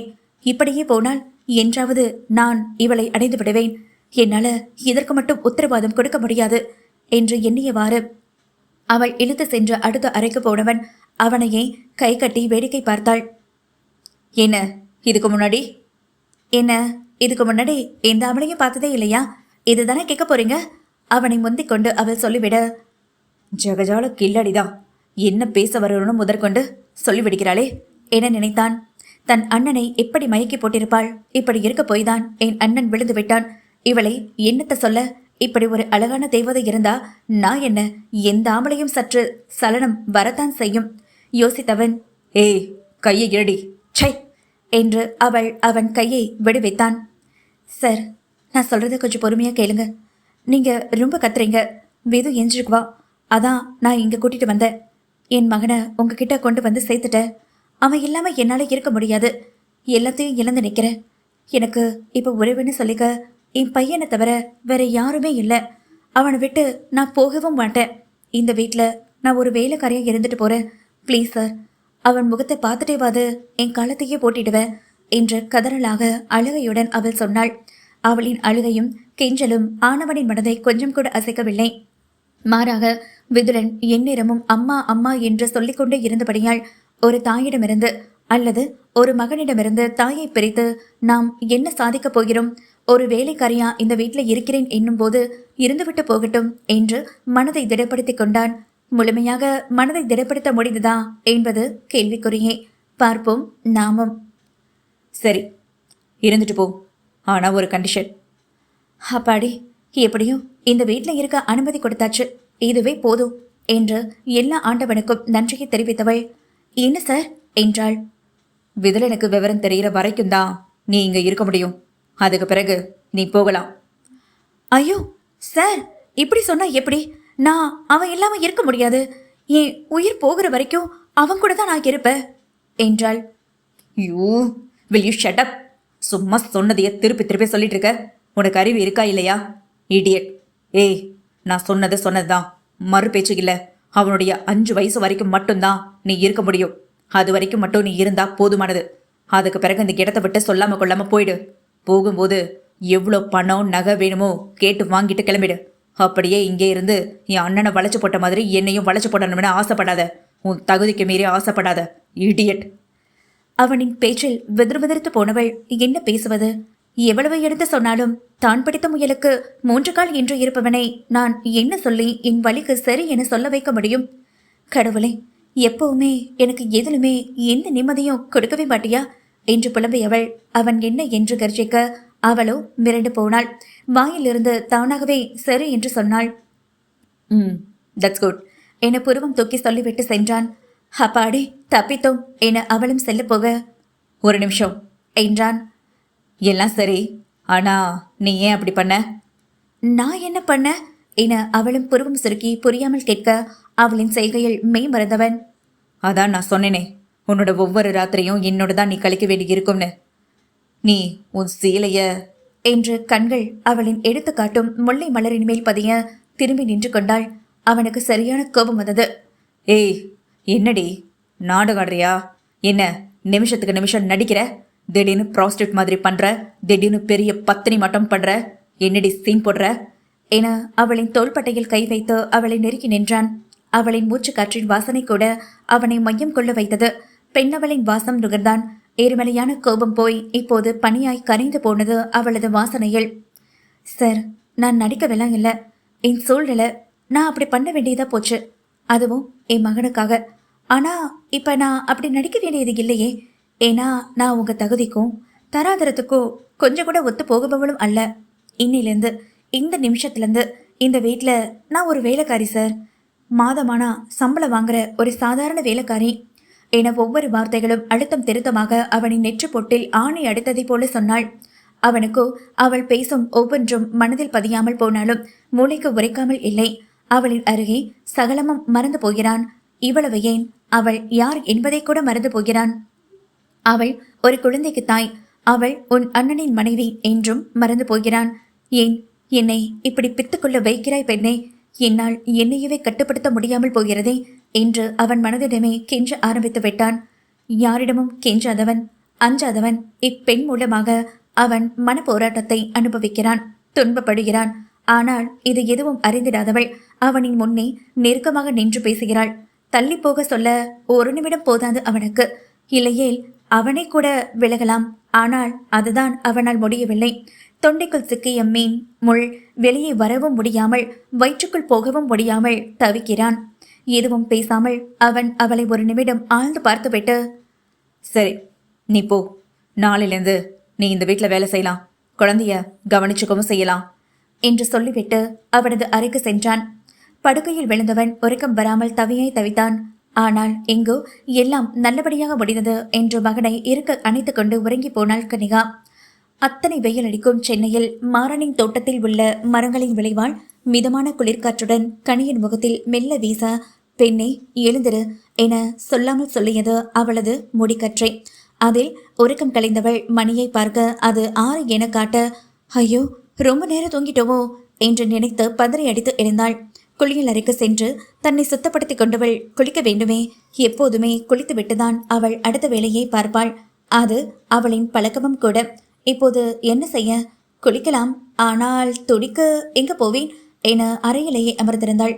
எங்கிருந்தோ காட்டு கத்தலாக இசையின் சத்தம் வர என்ன என்று தேடி போனாள். அங்கு மாறன் வேர்வை சொட்ட சொட்ட வெற்று உடலுடன் கீழே ஒரு ஷார்ட்ஸ் மட்டும் அணிந்து கொண்டு உடற்பயிற்சி செய்து கொண்டிருந்தான். அவள் வந்ததை கவனிக்காமல் அவன் பாட்டுக்கு உடற்பயிற்சி செய்ய அவளோ சார் சார் என வாயிலில் இருந்தபடியே கத்தினாள். ஆனால் பாட்டின் ஒளியால் அவனுக்கு கேட்காமல் போக அவனின் முதுகுக்கு பின்னே நின்று கொண்டு, சார் எனங்கவும். சொக்கா, இன்னைக்கு என்னடா நீயும் சீக்கிரமா வந்துட்ட, என்ன விஷயம்? சொக்காவா? நான் கனிகா என்று சொன்னவள் அவளுக்கு கேட்காமல் போனது. நான் குளிக்கணும் என்றாள். ஆனால் அவனோ அவன் பாட்டுக்கு வேலை செய்தவன். நீ போலே அண்ணோ என்று அவன் திரும்பியவன் தன் முன்னே நெருக்கமாக அவள் இருப்பதை பார்த்ததும் சிலையாக நின்று விட்டான். என்ன வேணும்? ஒற்றை வார்த்தையில் கேள்வி. குளிக்கணும் சார் என்றாள். இது ஜிம், பாத்ரூம் இல்லை. நீ இருந்த அறையிலேயே பாத்ரூம் இருக்குமே, அங்க போ என்றான். இல்லை, அது எனக்கு மாத்து புடவை வேணும், அது இல்லை அதான் என இழுத்தபடியே சொன்னாள். எல்லாம் என் தலை எழுத்து.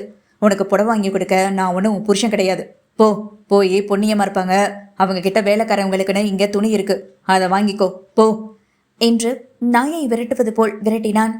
சரிங்க சார் என்று சொல்லிவிட்டு நகர்ந்தவளின் புடவை அதோ என அவிழ்ந்து தரையோடு நின்றது. மாறன் தான் அவளிடம் நெருக்கமாக இவ்வளவு நேரமும் மூச்சை இழுத்து பிடித்து பேசிக் கொண்டிருந்தானே. அதனால் வந்த விளைவு அவளின் புடவை கீழ் மடிப்பில் அவன் காலின் ஒற்றை பெருவிரல் பட்டு மொத்த புடவையும் உருவப்பட்டு விட்டதும் துச்சாதனனாக அவன் தெரிய, அவளோ கைகளை மார்பின் குறுக்கே வைத்து கட்டிக்கொண்டாள். அவன் கண்கள் அவளை படம் எடுத்துக்கொண்டது. வெறும் ரவிக்கையும் பாவாடையோடும் காட்சி அளித்தவளை கண்கொட்டாது பார்த்தான். அவளை நெருங்கி வர வர அவளோ பயம் கொண்டு சுவற்றோடு சுவராக பள்ளியைப் போல ஒட்டி நின்றாள். அவன் வர அவள் திரும்பி நின்று கொண்டாள். அவளை கட்டி கொண்டான். முதுகில் முத்தமிட்டு அவளின் உணர்ச்சிகளை தூண்டினான். இடையை வளைத்து முன்பக்கம் இழுத்தவன் அவளை நெருக்கமாக கட்டி அணைத்து கொண்டான். அவளின் இதழின் கீழே அவன் இதழ் பதிய, ச எல்லாம் கனவா? பார்க்க அவள் எப்போதோ சென்றிருந்தாள். தன் தலையிலேயே அடித்து கொண்டவன் மீண்டும் உடற்பயிற்சியை மேற்கொண்டான். அவளை தொட முடியாமல் போனதை நினைத்து நினைத்து கடும் ஒரு உடற்பயிற்சி மேற்கொண்டு தன் வேட்கையை தணிக்க முற்பட்டான். குளித்து முடித்து மாறன் கீழே இறங்கி வர கண்கள் அவள் எங்கே என்று பார்த்து கொண்டே வர, ஹாய் மாமா என்று அவனை கட்டிப்பிடித்தாள் மைத்ரா. விதுரனை தூக்கி கொண்டு வந்த கனிகா அவர்களை பார்த்து அப்படியே நின்றாள். அத்தியாயம் 5. ஹலோ மாமா என்று மாறனை அவள் மார்பு உரச இருக்க அணைத்து கொண்டாள் மைத்ரா. மைத்ரா வேறு யாரும் இல்லை, நெடுமாறனின் அண்ணன் விஜயமாறனின் மனைவி சௌந்தர்யாவின் கூட பிறந்த தங்கை மைத்ரா ஆவாள். விஜயமாறனுக்கு திருமணமான நாளில் இருந்தே மைத்ரா அவர்கள் வீட்டிற்கு போவதும் வருவதுமாகவே இருப்பாள். மாறனை வைத்த கண் வாங்காமல் பார்த்து கொண்டே இருப்பாள். அவனை தன் கணவனாக மனதார ஏற்றுக்கொண்டாள். அவனின் அழகு அவளை மையம் கொள்ள செய்தது. தனக்கு கணவனாக வரப்போகுபவன் இவனாகத்தான் இருக்க வேண்டும் என எண்ணினாள். தன் ஆசையை அவள் அக்காவிடம் சொல்ல அவளோ, என் கொழுந்த என் சொல் பேச்சு கேட்டு நடப்பான், நீ கொஞ்சம் பொறுமையா இருடி. நீயும் படிச்சுட்டு இருக்க, அவனுக்கும் இன்னும் கொஞ்சம் நாள்ல படிப்பு முடிஞ்சிடும். முடிஞ்சா அடுத்த நாளே பரிசம் போட்டுறலாம் என்றாள். நிஜமாவாக்கா என்றாள். அவளுக்கு முகத்தில் 1000 வாட்ஸ் பல்பு எரிய. ஆமாடி என் தங்கம், போ இப்ப போய் படிக்கிற வேலையை மட்டும் பாரு. உனக்கும் மாறனுக்கும் கல்யாணம் பண்ணி வைக்கிறது தான் என் பொறுப்பு, போ என்று வாஞ்சையுடன் தன் தங்கையின் தலையை தடவி கொடுத்தவள் முதலில் இந்த விஷயத்தை தன் கணவரிடம் சொல்ல வேண்டும் என நினைத்து கொண்டாள். சௌந்தர்யா, மைத்ரா இருவரும் சகோதரிகள். அப்பா அம்மா இருவரும் பெரிய செல்வந்தர்கள். அதனால் இந்த ஊரிலேயே தன் செல்வத்துக்கு நிகரான மாப்பிள்ளையை தேடும் போதுதான் விஜயகுமாரன் பெயர் அடிபட விசாரித்து பார்த்ததில் சிறு வயதில் அம்மா அப்பாவை ஒரு விபத்தில் இறந்து போக தன் தம்பியையும் பார்த்து கொண்டு தொழிலையும் பார்த்து கொண்டிருக்கிறான் என்று அவன் மேல் ஒரு நல்ல அபிப்பிராயம் வந்துவிட, சரி இவனையே பேசி முடிப்போம் என்று தன் மகளுக்கு திருமணம் செய்துவிட்டார். அறைக்குள் வந்த சௌந்தர்யா, என்னங்க என் தங்கச்சி மைத்ராவை பற்றி என்ன நினைக்கிறீங்க என்றாள் பீடகையோடு. என்ன நினைக்க? அவன் நல்ல பொண்ணு, பண்பான பொண்ணு. ஏண்டி கேட்குற? இல்லை, நமக்கும் திருமணமாகி 6 வருஷம் ஆச்சு, அதனால என்று அவள் இழுக்க. அதனால அவளை எனக்கு கல்யாணம் பண்ணி அவன் மூலியமா ஒரு குழந்தை வரணும்னு சொல்ல போறியா? செவ்வளு பேந்துடும், போயிடு. நாளைக்கு எனக்கு முக்கியமான வேலை இருக்கு, போ. உன் கேவலமான யோசனையை விடு. உங்கள் புத்தி போகுது பாரு. என்னையை விட்டுட்டு நீங்கள் மட்டும் வேற எந்த பொண்ணையாவது திருமணமோ இல்லை வப்பாட்டியோ இழுத்துட்டு வந்தீங்க, அப்புறம் அவ குடுமையோடு சேர்த்து உங்கள் குடுமையை ஆட்டிடுவேன் சொல்லிட்டேன் என்றாள். நாளை அவன் போக போகும் இடத்தில் தானே அவனுக்கு பல திருப்பங்கள் காண போகிறான். ஐயோ, நான் சொல்ல வந்ததே வேறங்க, எதையோ பேசிட்டு இருக்கேன். இங்க பாருங்க, மைத்ரா நம்ம மாறனை விரும்புறா. கட்டுனா அவனை தான் கட்டுவேன்னு இருக்கா. பேசாம அவங்களுக்கு கல்யாணம் செஞ்சு வைப்போம் என்றாள். பல வகையில் யோசித்த விஜய், சரிம்மா பண்ணி வைக்கலாம், முதல்ல இதில் மாறனுக்கு சம்மதமானு கேட்கணும் என்றான். அதை நான் பேசிக்கிறேன் என்றவள் அடுத்த நாள் அவனிடம் நேரடியாக கேட்க, இதுவரை அண்ணியை தன் அம்மாவை போல பார்த்தவன் அவர்கள் சொல்லி நாம் கேட்காமல் போவதா? சாரி அண்ணி, அவளை பார்த்தா எனக்கு எந்த ஃபீலிங்ஸும் வரல. காதல் இல்லாமல் கல்யாணமா? அவளுக்கும் எனக்கும் எப்போதும் ஏலம் பொருத்தம்தான். நான் சிம்பிளான பொண்ணு போதும் என நினைப்பவன். ஆனால் அவளோ தொடைத்தறிய ட்ரெஸ், கிளப், பார்ட்டி, டிஸ்கோ என்று சுற்றுபவள். சில நேரங்களில் சிகரெட், தண்ணி என்று தெரிவாள். எத்தனை முறை நானே பார்த்திருக்கிறேன். ஆனால் நம் வீட்டுக்கு வரும்போது மட்டும் நல்ல பெண்ணாக தாவணி சேலை சகிதமாக வருவாள். உள்ளே ஒரு முகம், வெளியே இன்னொரு முகம்.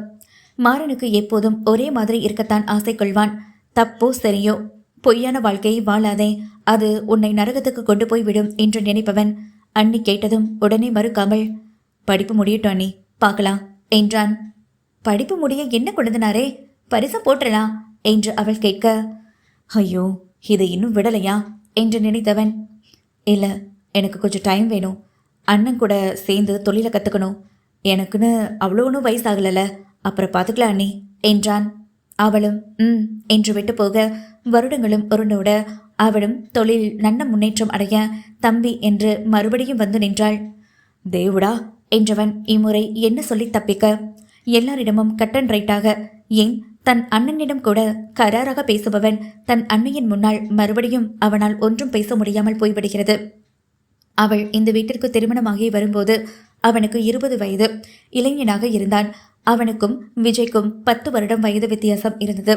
அதனாலேயே விஜய் தன் தம்பியை இன்னொரு குழந்தையாகவே பார்த்தான். தன் அண்ணியின் கவனிப்பில் மாறன் அவளை அன்னையாக பார்த்தான். அண்ணி, எனக்கு மைத்ரா மேலே எந்த காதலும் இல்லை, எந்த ஈடுபாடும் இல்லை, ப்ளீஸ் என்னை மன்னிச்சிடுங்க அண்ணி என்றான். அவளுக்கும் இது வருத்தத்தை கொடுக்க, எப்படி தன் தங்கையிடம் சொல்வேன் என்னும் கவலையை மேலோங்கியது. அவளும் இதை கடந்து போனாள். பெண் மாறனின் அண்ணனும் அன்னையும் ஒரு ஆக்சிடென்ட்டில் உயிர் பிரிய கடைசியாக தன் மூச்சை இழுத்து வைத்துக்கொண்டு மாறனிடம் தன் தங்கை மைத்ராவை ஒப்படைத்துவிட்டு, நீதான் அவளுக்கு எல்லாம் என்று சொல்லிவிட்டு இறந்து போனாள். அவனும் தன் அண்ணியை அன்னையாக பாவித்த காரணத்தினால் அவனும் சரி என ஒத்துக்கொள்ள வேண்டியதாக போய்விட்டது. நாட்கள் பல செல்ல மைத்ராவுக்கும் மாறனுக்கும் நிச்சயதார்த்தம் நடந்தது. அதுவும் தொலைக்காட்சி நிபுணர்கள், பத்திரிகை நிபுணர்கள் படை சொல்ல அது கொண்டாடப்பட்டது. மாறனை இறுக்கமாக அணைத்து கொண்டு இருந்த மைத்ராவையும் மாறனையும் அதிர்ந்து போய் பார்த்தாள் கனி. அவள் பார்த்தாள் என்பதை அவனும் பார்த்தான். உடனே அவளை விட்டு விலகினான். அவனுக்கே ஆச்சரியம்தான். இல்லைனா மட்டும் அவளை கட்டிப்பிடிச்சு உமா கொடுத்துருப்பியாடா ஆன்டி ஹீரோ பைலே. அவளை பார்த்து ஏன் நாம அவளை தள்ளிவிட்டோம் என்று தனக்குத்தானே கேட்டவன் மைத்ரா அவனையே முறைத்து பார்த்ததை அவன் பார்க்காமல் போனான். என்ன மாமா நீங்க இப்படி தள்ளி விடுறீங்க? இன்னும் கொஞ்ச நாள் உங்களுக்கும் எனக்கும் கல்யாணம் ஆக போகுது. இப்படி தள்ளி விடுறீங்க என்று அவள் பாட்டுக்கு புலம்பிக் கொண்டே இருக்க அதெல்லாம் அவனுக்கு எங்கே கேட்டது? அவளோ கனி எங்கே போனாள்? அவள் என்னை பற்றி என்ன நினைப்பாள்? ஐயகோ என்று அவளையே கண்கள் தேட அவளோ டைனிங் டேபிளில் குழந்தையை அமர வைத்து இட்லியை பிட்டு சட்னியில் தொட்டு கண்ணா காமி என்று அழகாக சிரித்து அவனுக்கு விளையாட்டு காமித்து ஊட்டிக் கொண்டிருந்தவளை பார்த்து ரசித்துக் கொண்டிருந்தான். மாமா என காட்டு கத்தலாக கத்தினாள் மைத்ரா. என்ன என்று எரிச்சலாக பேசினான் அவன். எங்க போறீங்க என்றாள் குறைந்தபடி. மாறனுக்கு கடுப்பாக வர அவளை ஏறு இறங்க பார்த்தான். லோ ஹிப் சேலை கட்டி தொப்பில் தெரிய என்னை பார் என் அழகை பார் என்னும் விதமாய் இருக்க அவனுக்கு ஒவாக் என்று வந்தது. இதுக்கு நீ சேலை கட்டாமலே இருக்கலாம் என்று நினைத்தான். ஆளும் மூஞ்சியும் என அவளை மனதிற்குள்ளே நன்றாக திட்டியவன் சாப்பிட போறேன் என்று எரிச்சலாக அவளிடம் பதிலளித்து விட்டு டைனிங் டேபிளுக்கு சென்றான். அப்போதுதான் மைத்ராவும் அங்கு குழந்தைக்கு உணவு ஊட்டி கொண்டிருப்பவளை பார்த்தாள். அவளும் அவர்களின் அருகே சென்றாள்.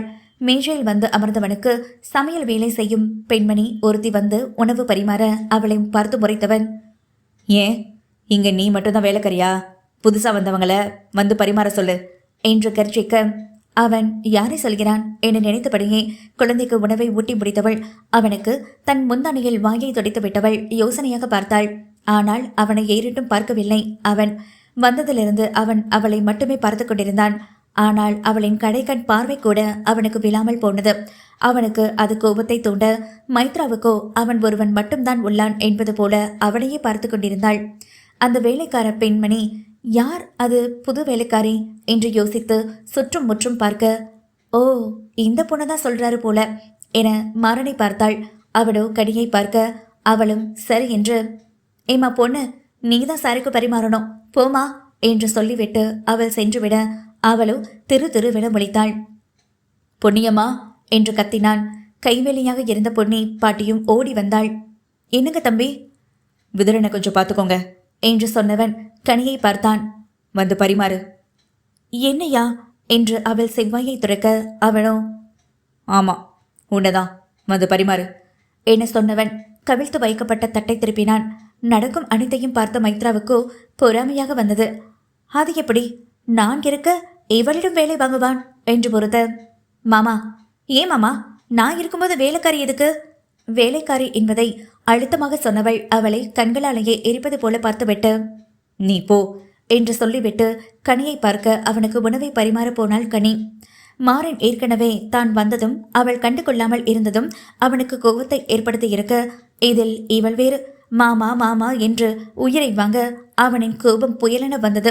சிவந்த கண்களுடன் அவளை பார்த்தவன், உன்கிட்ட நான் கேட்டனா வந்து பரிமாற சொல்லி போ முதலைங்கிறது என்று காட்டு கத்தலாக கத்தியவனின் அதிர்வலையில் பயம் கொண்டவள் மாமா என மீண்டும் ஏதோ பேச வர, போரியா என கோவப்படுத்தாத மைத்ரா என்று கர்ஜிக்க அவளும் வெளியேறினாள். என்ன மறுபடியும் சொல்லணுமா? வந்து பரிமாறு என்று அதிகாரமாய் சொல்ல அவளும் நடுக்கம் கொண்ட கைகளோடு அவனுக்கு பரிமாறினாள். எப்படியோ ஒரு வழியாக அவன் சாப்பிட்டு முடிக்கும் வரை அவன் கூடவே இருந்தாள். இல்லை, இருக்க வைத்தான். பொதுவாக மாறன் சாப்பிடுவதற்கு காலதாமதம் எடுத்துக்கொள்ளவே மாட்டான். ஆனால் இன்றோ அவன் மெதுவாக பொறுமையாக அவளையும் ரசித்தபடியே சாப்பிட்டான். எந்த ஒரு மேக்கப்பும் போடாமல் சாதாரண இளம் பச்சை வண்ண நூல் புடவையில் அழகாக தெரிந்த தேவதையை மீண்டும் மீண்டும் அவன் பார்க்க சொல்லி தூண்டிக்கொண்டே இருந்தது மனது. நேற்று அவள் வெறும் ரவிகையும் பாவாடையுடனும் இருந்த காட்சி அவன் கண்முன் வந்து போக மீண்டும் அவ்வாறு பார்க்க மாட்டோமா என அவள் கட்டியிருந்த சேலையில் அவன் கண்கள் மேய மெல்லிய இடை மெல்லியதாக தெரிய அதை வெறித்து வெறித்து பார்த்தான். உணவு ருசியுடன் அவளை ருசிக்க அங்கமெல்லாம் ஏங்கியது. கடிவாளமே இல்லாமல் ஓடும் மனதை எதை கொண்டு அடைக்க என்று படாத பாடுபட்டான். ஒரு வாராக உணவை உண்டு முடித்தவன் கை கழுவி விட்டு அவளின் முந்தானையில் கையையும் வாயையும் துடைத்து கொண்டாள். சார் என்ன பண்றீங்க என பயந்து போய் கேட்டாள். என்ன பண்ண? ஒன்றும் பண்ணல, விதுரனுக்கு தொடச்சு விட்ட என்பதை கூட அசால்ட்டாக சொல்லிவிட்டு வெளியேறினான். காரை எடுத்தவன் அவனது அலுவலகத்திற்கு சென்றுவிட சிறிது நேரம் கழித்து அந்த வீட்டில் உள்ள அனைத்து வேலைக்காரர்களும் ஒன்றாக கூடினர். கூட்டத்தை கூட்டியது வேறு யாரும் அல்ல, மைத்ராதான். எங்க அந்த புதுசா வந்த வேலைக்காரி, கூட்டிட்டு வாங்க என்றாள். அவர்களில் ஒரு பெண் அவளை அழைத்து வந்தாள். ஏன் உன்னை வத்தலை பார்க்க வச்சுதான் அழைச்சிட்டு வரணுமா? நான் இங்க கத்திட்டு இருக்கிறது உனக்கு கேட்கலையா என்று முகத்தை அஷ்டகுணலாக வைத்துக்கொண்டு பேச, சாரி மேடம் என்று சொல்லிவிட்டு முகத்தை தொங்க போட்டு கொண்டாள். ம் இங்கே பாருங்க, எல்லாருக்கும் ஒன்று சொல்லிக்கிறேன். நான் இன்னும் கொஞ்ச நாளில் உங்கள் முதலாளிக்கு மனைவியாக வரப்போகிறவ. என்கிட்ட எல்லாரும் மரியாதையாக நடக்கணும், சரியா? எல்லாரும் மேடம்னு தான் சொல்லணும். இனி நான் யார் யாருக்கு என்னென்ன வேலை சொல்கிறேனோ அதைத்தான் செய்யணும். இப்போ போங்க எல்லாரும் என்று அனைவரையும் ஒரு மிரட்டினாள். அனைவரும் கூட்டம் கலைந்து அவர்கள் வேலை செய்ய போக கனிகாவும் போக எத்தனைக்க, ஏய் கமான். என்னையா? ஆமாம் உன்னதான், வாங்க. அவளும் பயந்தபடியே வர, ஏய் உன் பேர் கனிகா தானே? ஆமாம் மேடம். நீ தான் என் அக்காவுக்கு சக்காலத்தியா? உன்னைய இந்த வீட்டில் வச்சிருக்கிறதே பெரிய தப்பு. இதில் உனக்கு மாதம் மாதம் சம்பளம் போட்டு வேலைக்காரியாக வேற வச்சுருக்காங்க. எங்கிருந்து தான் இப்படியெல்லாம் கிளம்பி வரீங்களோ தெரியல. எங்கடா எங்காவது ஒரு பெரிய பணக்காரன் மாட்ட மாட்டானா அவனை மடக்கி போட்டு அவன் குடும்பத்தை அழிக்கிறது இல்லை? இதெல்லாம் ஒரு பொழப்பு. தூ, நீ எல்லாம் எதுக்கடி உயிரோட இருக்க? செத்து போக வேண்டியது தானே? ஆமாம், நீ பெத்து வச்சிருக்கிறிய ஒரு பையன், அவன் உண்மையாலுமே என் விஜயத்தானுக்கும் உனக்கும் பிறந்தவன் தானா என நாக்கில் கொஞ்சம் கூட நரம்பே இல்லாமல் பேசினாள். அவளின் பேச்சில் அதிர்ந்து அவமானப்பட்டு போனவள் கூனி குறுகி போனாள். மேடம் என கத்தினாள். ஹேய் சி, என்னை அப்படி கூப்பிடாத. எங்கோ தெருவில் இருக்க வேண்டிய நீ இவ்வளோ பெரிய மாளிகைக்கு வந்து பெரிய மகாராணியாட்டம் ஆகணும்னு கனவு காணாத. எல்லாம் என் மாறனை சொல்லணும். அவர்கிட்ட சொல்லி உன்னை என்ன பண்ணுற பாரு. மேடம் என்ன வாசலில் சத்தம் கேட்க சொக்கந்தான் நின்றிருந்தான். நீயா? என்ன வேணும்?